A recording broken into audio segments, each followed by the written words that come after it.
Hey there everybody, it's Mark Crilley. I'm back with another How to Draw video. Today we're going to be learning how to draw a dog. Of course, there's so many different breeds of dogs, so you have to just settle on one. I decided to choose a Collie. That's the kind of dog we're going to be drawing today. So this is a circle here. It's about 4 inches in diameter for those of you who want to follow along.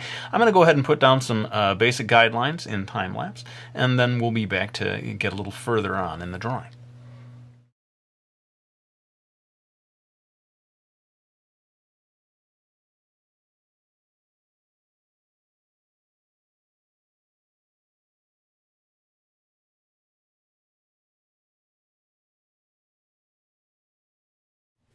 All right, well, we've got some good basic guidelines in place here. I'm going to add just a couple of more guidelines again in time-lapse, and then we're going to be good to go. I'm going to add some lines here to show a pattern in the fur, and then just a couple of teeth down here.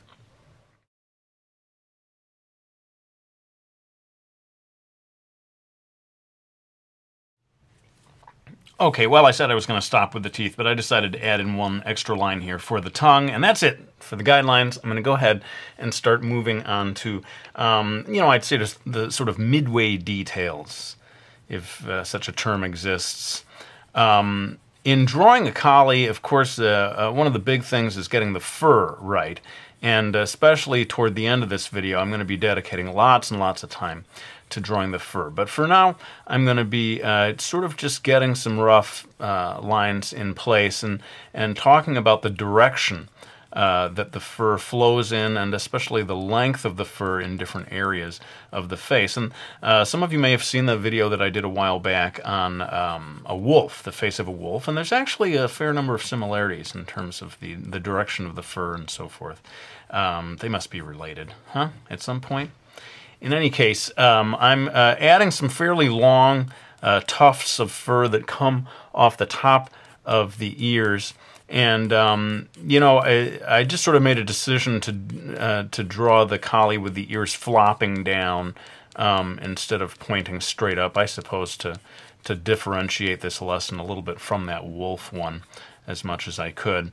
But what I got a little confused in as I studied different photographs was the coloration of the ears, and it seems like different breeds have different colors. One photograph I studied with the ears flopping down, the fur on top of the ear appeared quite light in color with more darkness underneath. But those of you who own collies, let me have a look at your collie's ears and see if the upper edge of it gets real dark. That's the one thing I'm not super sure about in this lesson, whether it's more typical for those ears to be dark on the upper edge or light. Or maybe it just depends on which dog you have. Anyway, let's move on to at least getting a little more of the fur in place. Now, I saw at least one photograph where the fur at the very top here of the forehead was not super long, creating a nice little clean contour there. But of course, as you go off to the sides of the head, that's where you're really going to start to see longer and longer fur flowing off from the head. And conveniently, it sort of follows along the edge of the circle right here. At least these two parts of it do. And over here, we're going to see super long tufts of fur. But notice the directional change that I'm putting in here. It's sort of flowing down and to the left all along here. These are all just rough guidelines, and I'm going to sort of polish this as I go along toward the end of it. But then notice the change in direction here. It starts to go straight out and then actually joins with this hair at the base of the ears, which is curving upwards. So that's a little tip on getting the basic direction of the fur in that part of the head correct. And later on, we're going to be talking a lot about sort of the balance of black and white in drawing a collie. I found that became a real definitive attribute, getting those darks and lights in the right place. And then over here where you see this long straight line, that line is a fiction. There is no clean straight line like that on a collie, no way. The fur becomes very long. It's flowing out in this area, but I just put a basic guideline there to get me started. And yeah, like I keep saying, I'm going to be coming in and refining this as I go. This is just sort of getting us started. Now, where the hair of the fur gets very short is right along the top of the snout here, and I'm just going to put in some little dashes to give you some sense of the direction of that. It seems to be following north-south. The top of the head is north, and the snout is south. These furs are going north-south in this area. Very, very short, very, very small. And then they begin to flow outwards. There's an area here beneath the eyes that I'll be getting into. And maybe I'll refocus the camera before I start really getting to the fur of that area, because it sort of flows in lots of different directions there. But suffice to say, you're going to have lots of very short hairs that begin to fan out here across the snout of the dog. Hope I'm getting the right terminology there. It would be the first time in the history of my videos if I were to get the right terminology. Anyway, this is all going to be coming across like so. And then right around here, beneath the eye, coming over to this side of the mouth, that's when it really starts to lengthen out pretty dramatically, getting over to this side. The west side, north-south. The west side of the face is where the hair, the fur really starts to lengthen considerably. Now, let me sort of refocus the camera, because we're going to get into the open mouth here. This is another part that's going to differentiate this video from that wolf video, because the wolf had the mouth closed, as I recall, or largely closed anyway. And this collie has the mouth fairly wide open, and so we're going to see a bunch of the teeth and so forth. So hang on a second, I'm going to refocus the camera.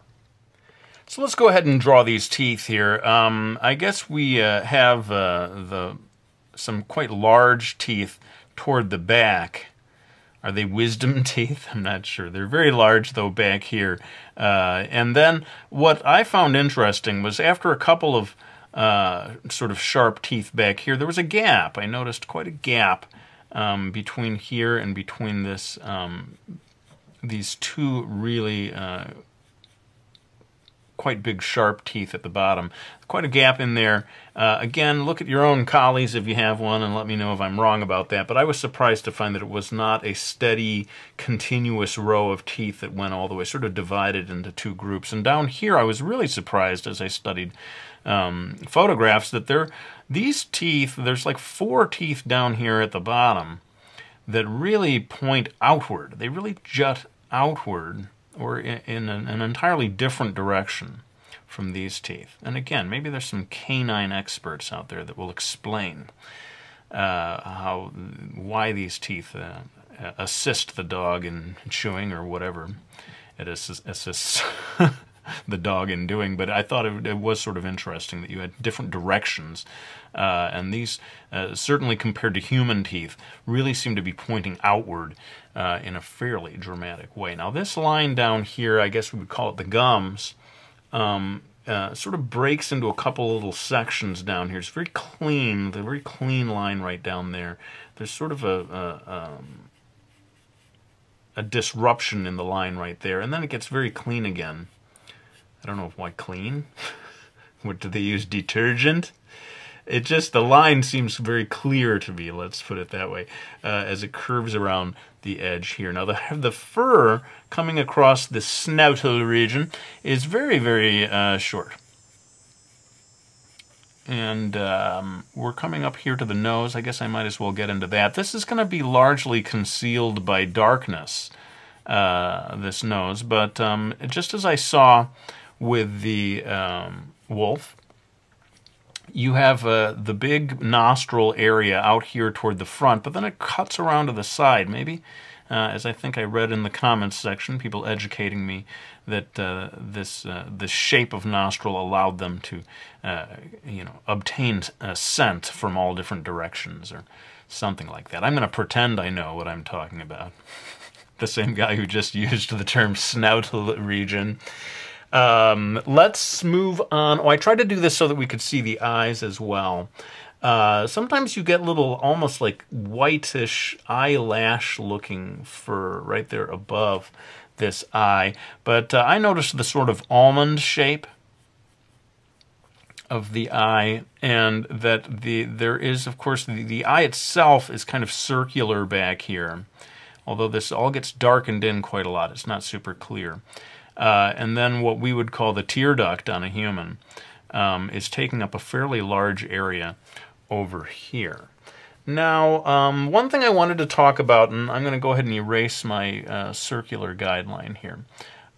Studying a photograph of one of these collies, I was struck at how there seemed to be a fairly regular pattern in these dots, almost like wallpaper or something. That these are not randomly distributed across the snout. They seem to line up. And again, I'm not super sure what the purpose of them are, but the whiskers seem to be emanating one per dot from these areas. Again, this is not final line work, but maybe just to give you some initial sense of the direction of these whiskers. Quite dark in this area here, kind of shortening up and lightening up as it comes along the front. And that might, boy, I feel like, oh, the tongue, I haven't really talked about that. The tongue, of course, is back behind these larger teeth, and it comes to a bit of a tip here. I considered doing a drawing of a dog with the tongue really hanging out, you know, and the saliva dripping down, but I thought, no, let's keep that tongue inside the mouth a little bit. It sounds so much cuter in your mind, the idea of a dog with the tongue hanging out, than you actually look at photographs, and well, I guess some of them look cute, but the other ones look like, boy, that dog looks tired or something. Like, you need a rest. Anyway, I think that kind of sets us up for these basic details. Oh, I guess I should just talk about how here at the bottom of the jaw, super short fur, very close to the skin before, again, it starts to flow outward. Now, I think I've got most of these basic details. I'm going to refocus the camera. I'm going to try to do this next section real time, but a lot of the refining work, I must warn you, in this video is going to be time-lapse. I don't want to do a super long video, and it hasn't been that long since I did the no time-lapse thing, so I feel like I bought myself the right to do a video with plenty of time-lapse in it, and it's going to come in mainly at the end. But let's go ahead and do this next part as much real-time as I can. Okay, so I wanted to talk about the distribution of lights and darks, and I found as I studied various photographs, there was a pretty consistent pattern from one collie to the next, with darkness occurring right here outside of this eye, very often attached in a way to the eye itself, which, you know, it looks kind of spooky because it's all dark or white right now, but it's going to get darkened in. But there's this pattern where there's a little bit of a line that comes across here, and then quite a decisive area of darkness here. Now, this is, again, very sketchy. Just sort of want to show you the basic pattern here. This is not going to be the final thing. And then let's talk a little bit about the direction of the fur, curving down right here, beginning to kind of straighten out or sort of go horizontal, east-west. It's like the global metaphor. The dog's head is like the globe of the entire Earth. Anyway, the fur begins to fan out, following the skull beneath, and comes to kind of a north-south pattern. I don't know if it's a pattern, but anyway, I want you to focus on both the direction and the lights and darks here. The direction of the fur is curving and eventually sort of reversing course and beginning to flow in this opposite direction over here. But note that there's a fairly pale area here above the eye, all surrounding the eye. And depending on the breed, you're going to get different sort of patterns. Lassie, I noticed, and I may try to reproduce this in this drawing, has a white stripe going right across the snout. But yeah, I found in order to, and people may look at this and say, boy, that doesn't look like a collie to me. And it doesn't look like a collie to me much either, because I found that a lot of it really seemed to come into it during the polishing phase. But if you haven't got a sense of where the darks and lights go at the start, you're going to be in trouble for really getting this, drawing to look like a collie toward the end. I was surprised how much of it seemed to depend on the lights and darks and getting that pattern right. I'm darkening in here to a degree this area of the gums, and I was struck at how jet black the gums of a collie are, and I suppose a great number of dogs. Maybe I just haven't paid attention over the years. But anyway, collie certainly just like inky black gums down here. And the other area that I'm going to be darkening in a fair amount is underneath the ears. Like I said, when the ears are standing straight up, the underside of the ear seems pretty decisively black in a lot of the photos I saw. What I remain a little confused about is when they're flopping down, as I said at the beginning, whether the upper edge here goes black or white. I confess, as an artist, I decided let's make it white so that there's contrast between the top and the bottom, so that it's almost more of an artistic choice rather than focusing on the dog breed choice. And for me, making these ears flop down and having the top be light and the bottom be dark. But I think we're kind of getting down to where I'm going to have to start kicking things into the ever-loving time-lapse and go into the polishing phase. How about if we do it this way? I'm going to do a lot of time-lapse right now in which I begin to refine the fur, but I'm going to have a little bit of a break in the middle where I stop and sort of talk about what happened during all that crazy time-lapse. And then we'll have a second time-lapse session in which we really go to final. So let's go ahead for part one of the time-lapse shading session.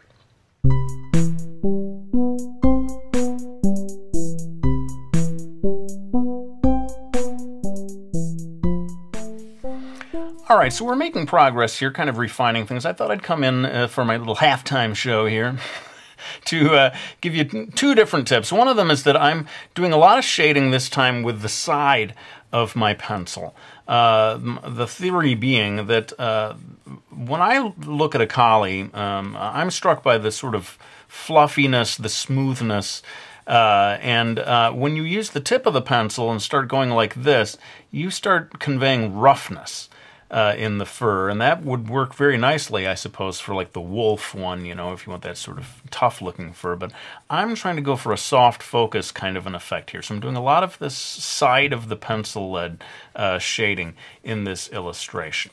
And the other thing is that a fair amount of my drawing, in a way, is being done with the eraser.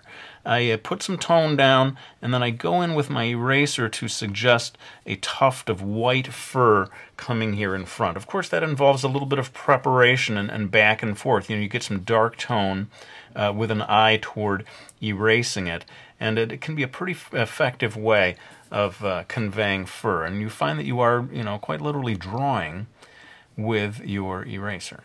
So those are a couple of little tips there about this refining phase. I am going to go ahead and pull out the trusty black Prismacolor to start really darkening in some of these darks. Basically, you're going to see the eyes go quite dark, the nose, and like I said, the lips get incredibly dark, and basically some of these extremities of the fur. But I'm also going to be coming back in with my Dixon Ticonderoga to continually refine this fur. A lot's going to take place here, all in time-lapse. My apologies. But hopefully I've given you a couple of tips that help you understand how we're going to get to this final point. So let's go ahead and finish this drawing.